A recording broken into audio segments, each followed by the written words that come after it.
Pandora has the longest and largest amount of listener data compared to any other streaming platform in the world. Not just in terms of music genome and listening habits, but we know when people listen, how long they listen, what time of day they like listening to what kind of music, when are they more likely to respond to an ad, when will be the wrong time to play them an ad, and will they turn the app. That is exciting and fertile territory to explore and play with, because no one actually has data like that at scale. Welcome to the Sound and Marketing Podcast. Right now, music and streaming is very solitary. Like, we put our earbuds in and we go about our day and we go to work. And back in the 20s, you've got like this big box that's in the dining room, and after dinner, everybody would sit down and listen to their favorite shows. And it was communicative. Like, it was a whole community experience. And I've been asking, like, how can we bring that back? We found something special in sound. We're reinventing it. But how can we bring back that really crucial thing? And then in walks COVID-19. Now everybody's in the room, and it's kind of essential to figure out how can we make this where, I mean, the parents need to unplug and join the kids and have some kind of entertainment that works for everybody. So I'm just kind of curious, what your experiences are with clients coming in and being creative, maybe in that respect. Yeah, that's an interesting one. I mean, on a technical level, one thing that we often talk about is context. When we're coming up with creative for audio, there's a huge difference between talking to a family that might be traveling in a car versus me speaking a specific message to someone in headphones. So often what we talk about the difference between, like, if you were in front of 100 people and presenting a keynote presentation, the choice of words that you use are different. The language that you use is different. The way you project your voice is different. That's how different it is to do a piece of creative that's going to be effective in one context versus another. So being able to speak to a family at home on a smart speaker, that is a very different context from listening to music on headphones. Absolutely. Or versus listening to a podcast in a car during a long distance commute. Like, they're all different formats. And I think often it's not taken seriously enough. The contextual difference of having headphones in versus a smart speaker versus a giant home stereo versus a smart TV, all of those are so contextually different that we kind of have to approach them really differently. From an advertiser perspective, that's actually been a point of inspiration. One of the presentations, we focus a lot on context, and it's usually kind of framed around, if you have a message you want to tell your audience, that you need to frame it around the context that they're going to be in. That can also be a point of inspiration. Like, if instead of like changing the message based on the time of day or based on the person that you want to speak to, if we know that families are winding down in the evening after 9 p.m. and that it's going to be parents, then maybe that could be the concept of a campaign. It could be about talking to parents in a relaxed, calm way. Hey, it's okay. They're in bed. You're okay. Now. Right. And now we can now use curse words rather than just thinking about it in terms of media targeting or anything like that. You can do all kinds of interesting things with, for example, connected cars. You can do interesting things with smart speakers. One thing that we're actually looking at doing now, or we're beta testing right now, is voice ads. Ads that you can literally respond to with your voice, which on the basic level that we're testing right now, it's just responding with a yes or a no. But we're already building this out so they can be essentially choose your own adventures with multiple storylines and options. I love that. It's really, really exciting stuff. It's so fascinating. I'll tell you one thing to make sure, and I'm sure this is in your brain because you have a young child as well. But so my son was so proud of himself when he could say Alexa, and Alexa responded. But it was also terrifying for me because my daughter, she's 5, and she knows don't buy anything. So like when Amazon's like, do you want a free trial for 3 months? Like everybody goes, no. But my son, I don't trust so much. And so when these voice ads do start showing up, I wonder if they have, if you're developing something where there's some sort of like child safety lock or something like that. You have to turn on that the Amazon free play mode for kids, which costs money. You can buy the separate Alexa unit that is like colorful and it's a kids mode. But if you turn it, it's kind of cool though because like they bundle it in with a bunch of content. So it comes with, I think you get a whole bunch of free audiobooks for kids, and it basically switches mode. So it doesn't allow you to buy anything. It won't allow you to look up stuff that might be not appropriate for children. Yeah, that's been. I definitely have not switched that on for the Alexas in our house, and my issue right now is I have two kids. My older one is in first grade, and he's realized now that he's doing maths, and it's definitely not his favorite thing to do. He's realized he can just ask Alexa the question and Oh no. and the answer. Oh no. Which is like, I remember as a kid, like raiding my parents' drawers to look for a calculator, but like the modern equivalent of that is so much easier, where you can just Or even ask. flipping to the back of the book for the Oh answers. yes, that's right. The answers at the back of the book. But when you can just literally ask the question to It's too easy. artificial intelligent unit next to you by your voice. And no, it's fascinating. Actually, I think it's fascinating watching kids interact with voice interfaces, from the beginning as a given. Like it's fascinating actually for me also because I think it actually opens up their mind to language differently.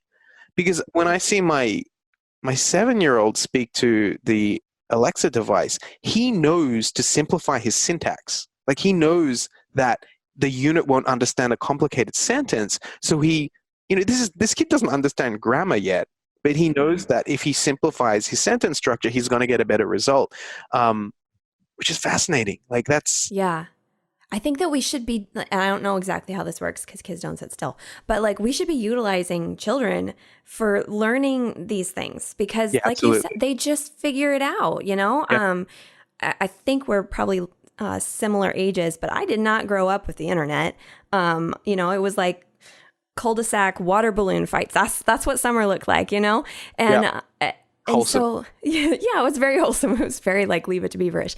But now there's all these opportunities and options that they just like my oldest figured out all the stuff on the iPad, like swiping things that you can do. And I'm like, how did you figure this out? Yeah. And it's intuitive. And so It is very I feel if we intuitive. can draw into that. It's that innate curiosity, I think, as Yeah. well. Yeah. I'm definitely a pro-device parent. Like I do limit screen time, but I think it's more about the content rather than the device. I'm fine with my kid spending hours on end on an iPad as long as I know that what he's doing on it is something that's. If he's like working out like a complicated game or something like that, or and experimenting, or hopefully creating stuff.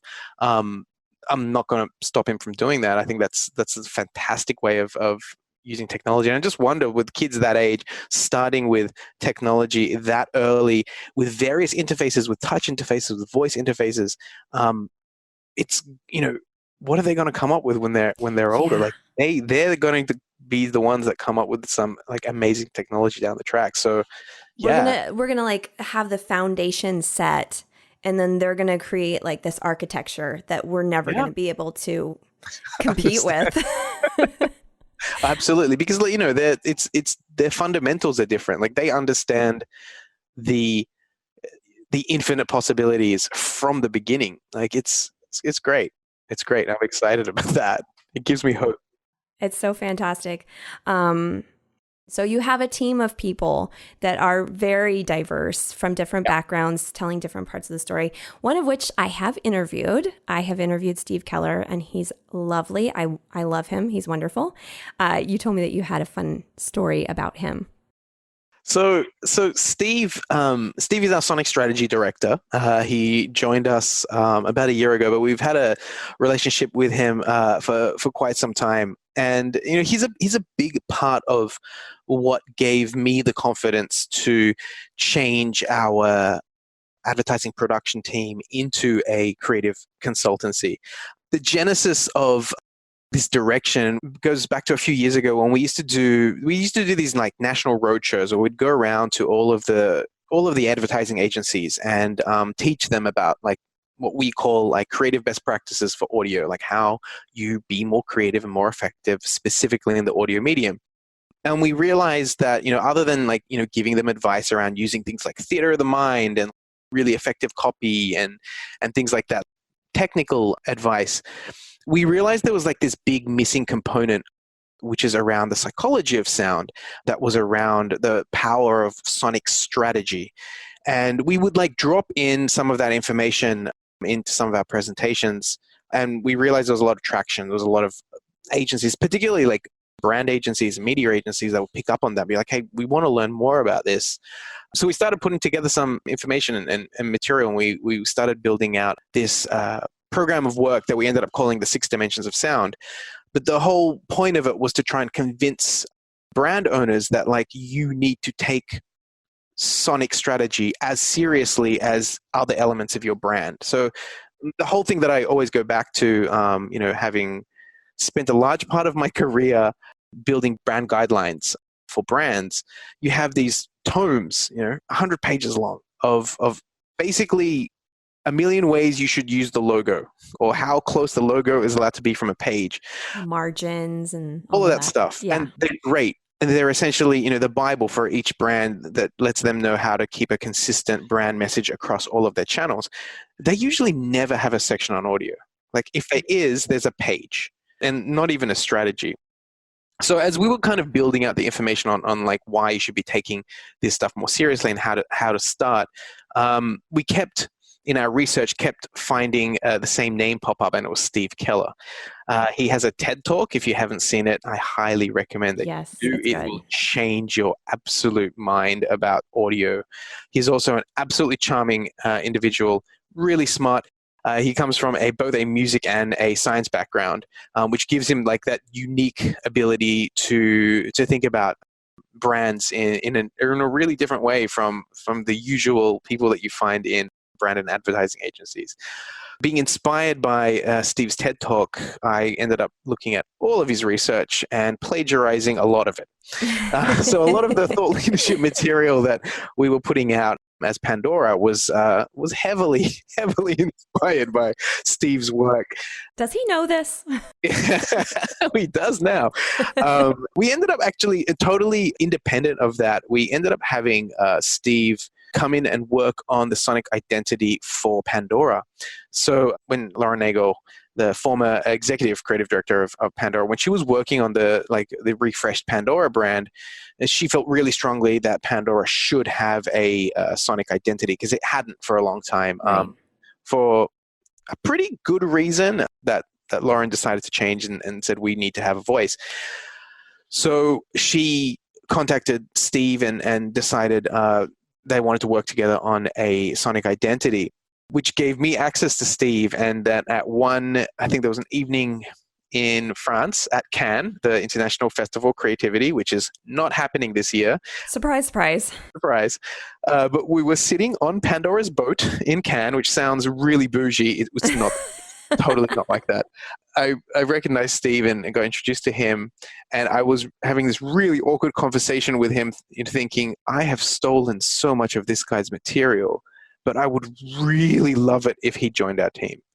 I realized actually that he was super keen on joining our team, not just because that he wanted to let me know that I stole all of his work, but more importantly, he was really keen on getting access to our data.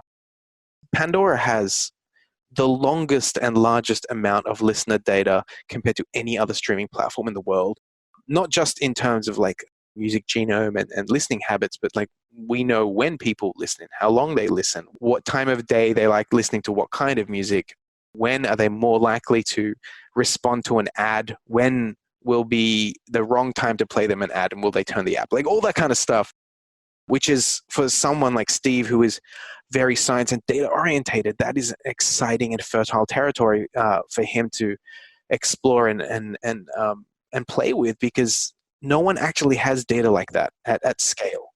That's what Steve wanted to do, and I wanted Steve's brain to help us guide brands through this kind of new world of sonic strategy. So that conversation on that boat ended up being very fruitful, and not long after that, Steve joined us as the Sonic Strategy Director, and we're glad to have him.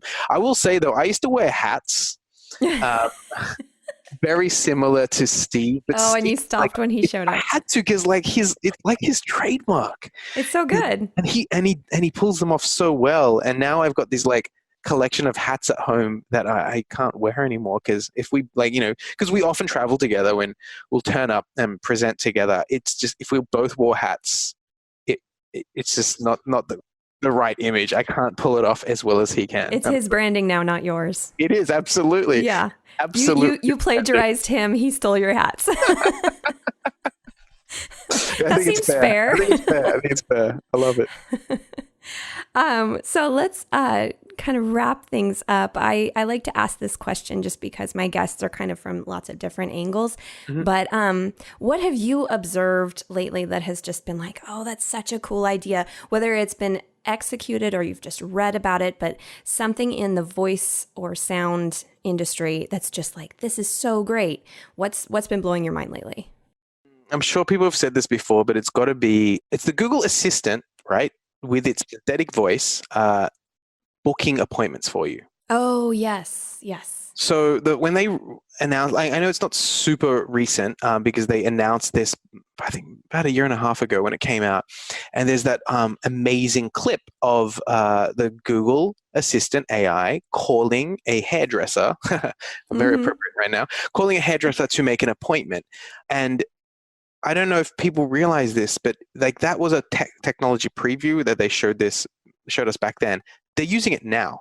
Like if you go and search for like a spa appointment or a hairdresser or something like that right now on Google, and if their booking system is not automatically integrated into the internet, there's a little icon there that shows you that Google Assistant will make the booking for you.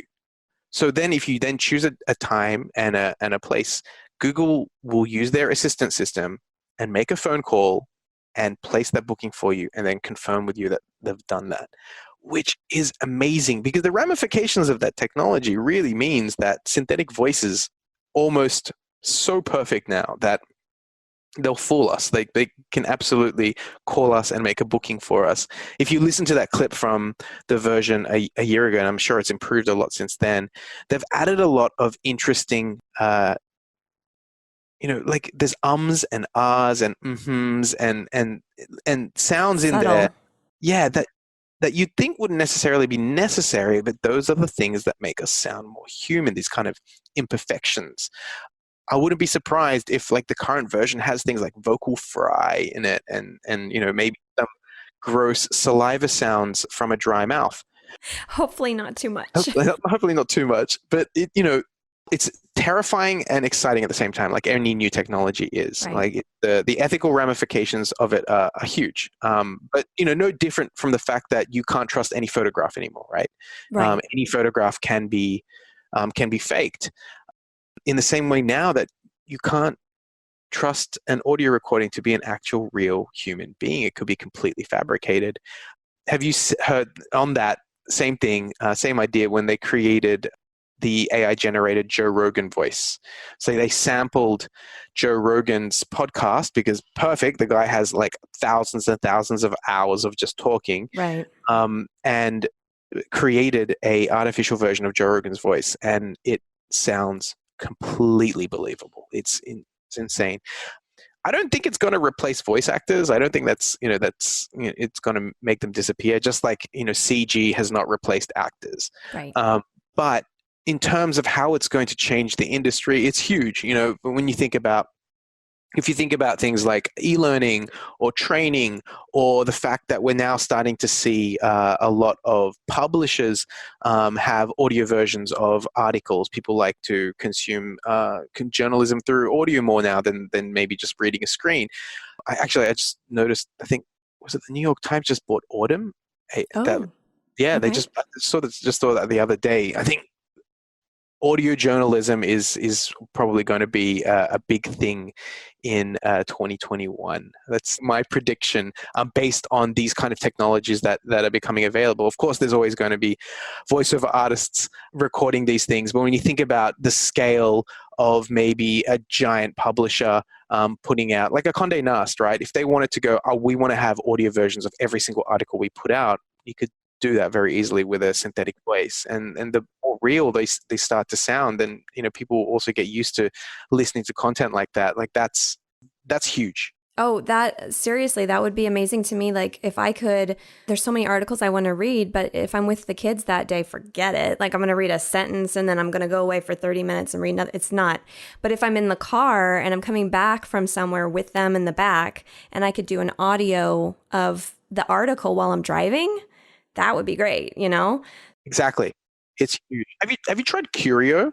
No, Curio is a service that's attempting to do that. They've like teamed up with a bunch of different publishers, but it's a curated feed, right? So it's like they upload about 10 new articles a day, and the recordings are fantastic. They got great voiceover artists. I really like listening to it, but they're not the articles that I'm going after. Right, ours are very niche, very niche articles. They have big publishers like the Washington Post. They have like things like Wired and The Economist and stuff in there. There's a lot of kind of world news type stuff in there. But sometimes I want to read like about like trashy television, and I want to read a long form something article from the Vulture.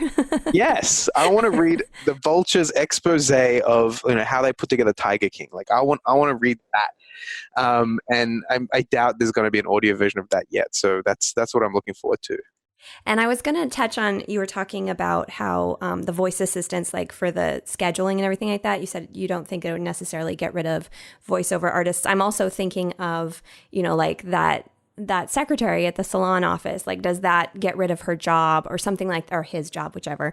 But what I'm thinking is this new, merger of whatever they're figuring out, it makes me think a lot of just creating new types of jobs. Things are going to like kind of morph into other things. And the best example that I would have for that is, I can't remember his name. Drives me crazy because I know his name. But Gollum, the guy who plays Gollum in Lord of the Rings. What is his name? The actor. Anthony Serkis. Oh, Serkis. Yes. Okay. He created a brand new kind of actor.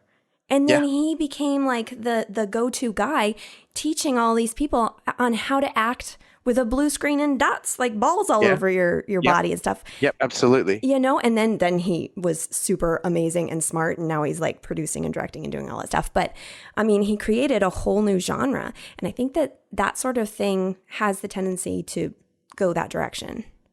I think so. I think you're right. I think that if we're thinking about voice acting currently, that you as a voice actor, your job is to exchange your time, say stuff, and it gets recorded and that gets used.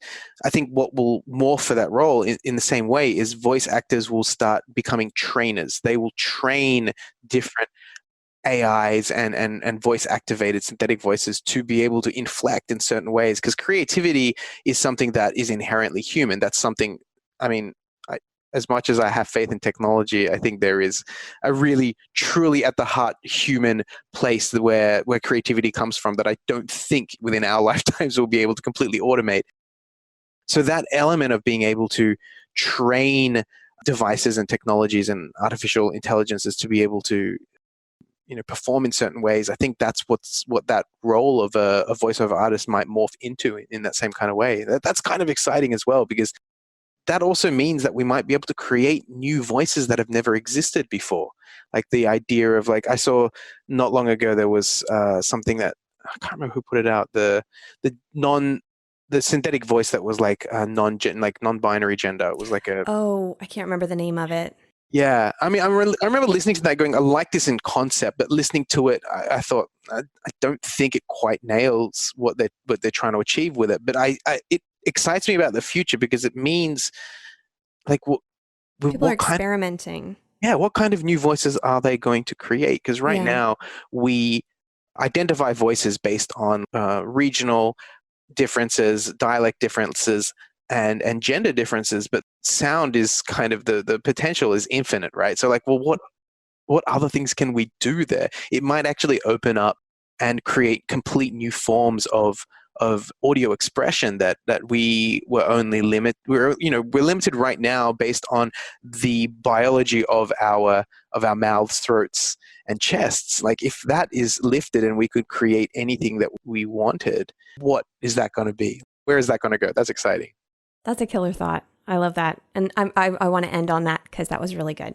Roger, thank you so much for joining me today on the Sound of Marketing podcast. I could talk to you for a really long time, but I'm going to run out of time. So this was really fun. This was my highlight of the week. So thank you so much. So sweet. I'm so glad you had fun. Thanks so much for joining us. Absolutely. The voice platform holds such a huge possibility for marketing and advertising. And with Pandora's vast collective of data and analytics, we are able to predict and aim our marketing ventures appropriately and effectively. For more of the Sound in Marketing podcast, don't forget to follow, subscribe, rate, and share. You can find us on iTunes, Spotify, Google Play, iHeartRadio, Pandora, and Stitcher. For inquiries on producing and developing your own podcast, or for inquiries on sonic branding and sonic branding consultation availabilities, you can find me at Dreamr Productions. That's DREAMR Productions.com, LinkedIn, and Facebook. You can also email me at Jeanna, JEANNA, at DreamrProductions.com. All links will be provided in the show notes. This episode was produced by Dreamr Productions and hosted, written, and edited by me, Jeanna Isham. We all make sounds. Let's make them on purpose. Let's make this world of sound more intriguing, more unique, and more on brand.